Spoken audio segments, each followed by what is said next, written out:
BJP সরকার করছে, কিন্তু এর মানসিকভাবে এদের নির্যাতন চালানি ওর আমার কইতো বড় আইয়া আমি কিছু বুঝতাম না। আমি বলি তোমার কিতা হয়েছে, তোমার খেয়ে করবো ছাড়ো বাধ্য আমি আর বুঝি এটা করবো, আমি বাঁচতাম না।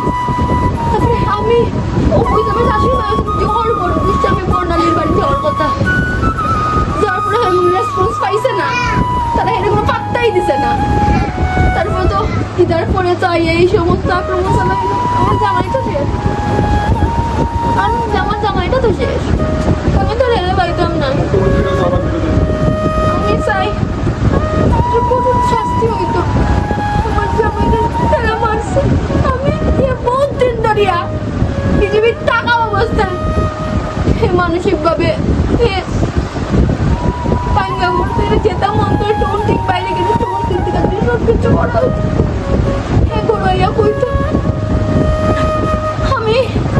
আমিও এক দুদিনের মধ্যে যাবো কাছে মুখ্যমন্ত্রী আপনার কাছে আমি কইলাম আমি শাস্তি চাই, আমিও একদিনের মধ্যে যাবো। আমি সবরে চিনি না, আমি খালি কঙ্কন চৌধুরী চিনি আর পাপলুরে চিনি, আর আমি কেউরে চিনি না। আরো 5-6-7 জন আসলো।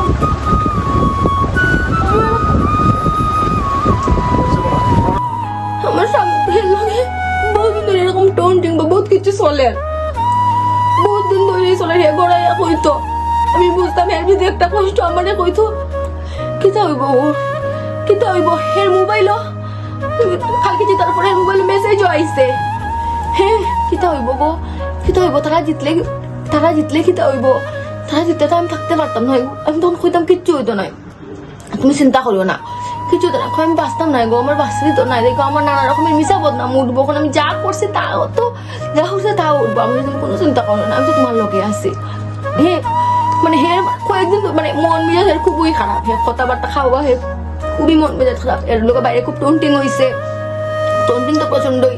তারপরে তারা স্বাভাবিক হে বুঝছে আজকে তারা জিতলে হের উপরে রুশ ফরবই, কারণ জোহর বর্ণালী বাড়ি আমরা রিকোয়েস্ট গেছে তাহে যাওয়ার পরে কোনো রেসপন্সে পাইছে না, কালকে কঙ্কন আইসে 3-3:30 সময় গেটের মধ্যে জুড়ে বাইরে আনি, আমরা দৌড়িয়া বাইরেছি। হেরে হুসুন করো থাকো হে করো যাওয়ার পরে হেরে আনোই আমি হয়েছি হে করো নাই হয়েছে হেরে আনোই হে করো নাই।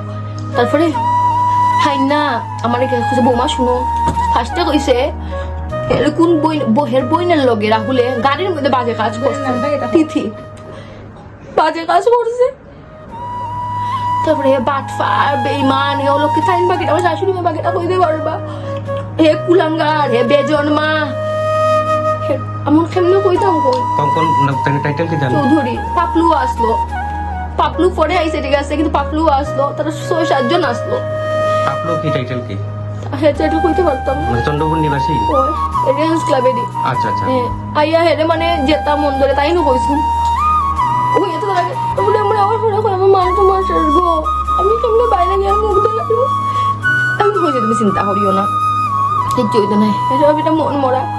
রাত্রেবেলা খাইয়া বোম ফুটাইছে বাড়ির সামনে, খাই ফুটাইছে আমরা কইতে পারি না, 3-4টা বোম। আমি উঠিয়েছি লগে লগে, উঠার পরে হে আমারে কইছে তুমি ডরাইও না, তুমি ডরাইও না। আমি হের কাছে আইয়া শুয়েছি, আমার তুমি ঘুমাও। তারপরে কোন মারা গিয়ে এটা করছে। রাত্রে কি আপনাদের বাড়িতে আবার আক্রমণ করার চেষ্টা হয়েছিল? বোম ফুটছে রাত্রেবেলা, 4-5টা বোম ফুটছে রাত্রেবেলা। ওখানে গেটের সামনে আজকে গোটা বাচ্চা আছে, বয়স্ক মানুষ আছে। উনিও তো শাসক দলের একজন কর্মী ছিলেন এবং দায়িত্ব যথেষ্ট গুরু দায়িত্ব ছিলেন, তো সদলীয় কর্মীর উপরই আক্রমণ, সদলীয় আর জোহর বর্ণালীটার মানে এই গতকালকের ফলাফল ঘোষণার পরে না আগের থেকে ওরের লগে আগের থেকে মানে ওয়ার্নিং দেওয়া শুরু হয়ে গেছে, হয়তো বাড়িতে আই গেছে, বাড়িতে ইয়া যেতা মন্দরে চৈত্রটা পর্যন্ত রাখছে না, যেতা মন্দরে কি থাকবে আমার জামাই তো আমি আড়াই লাইছি আর ফাইমুন আমার জামাই রে পারবো নি কঙ্কন জ্বর বর্ণালে দিতে আমার জামাই রে, তারা তো তারা সুন্দর সংসার করবো। বিজেপি রাতে বিজেপি আমি নিজেও শেষ আজকে আমি কইরাম এবার সামনে আমি 1-2 মিনিট আমি আমার জামাইয়ের কাছে যাই কিন্তু আমার মোরাল লিগানা নি বিজেপির থেকে তোর জহর বানালে সব দায়ী। আজকে কইলাম সব দায়ী আমার মোরাল নেই। আমার ছোট একটা বাচ্চা আছে, 28 তারিখ বাচ্চাটার জন্মদিন, মে মাসে 28 তারিখ। আমি আবার প্রেগনেন্ট আছে কইলে অসুবিধা? মে মাসে 28 তারিখ আমার বাচ্চাটার জন্ম